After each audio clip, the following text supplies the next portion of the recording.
'Tis another unfolding, a great day that we have converged not to merely disperse accolades, but to merge our boundless hearts in honoring the perished souls.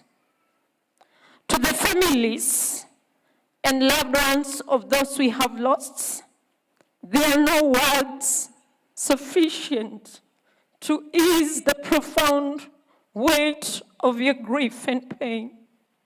Today, my heart breaks alongside yours.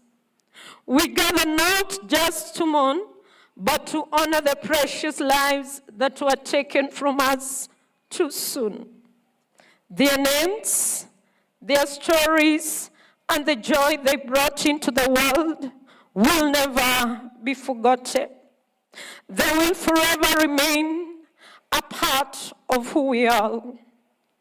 To our survivors, I fully understand you carry scars that are both visible and invisible, and your journey towards healing is heavy but bearable. Please know that you do not have to carry this burden alone. Besides our unwavering love, your strength is an inspiration. You should not think that you are all alone. We stand with you today, tomorrow, and for all the days ahead, ready to support you in every step of your recovery, physically and mentally, in honor of the departed souls.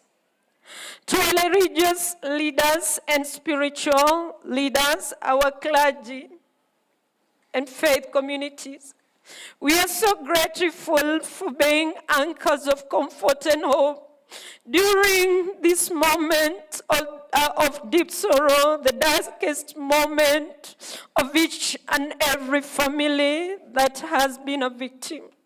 Your guidance, your presence provided a sanctuary for weary souls and deprived minds, reminding us of the enduring proof of faith, grace, and community when our hearts are most broken.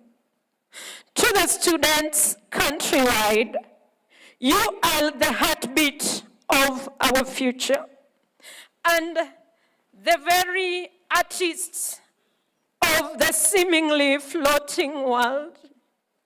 And we hear your grief, your fears, and your calls for change. Know that safety, your well-being, and your right to learn in peace are our sacred responsibilities and the biggest of all concerns. And we stand united across this nation to shield you, prioritize your safety as much as you burn the midnight oil in your studies. Remember that there is life out there more important than anything else.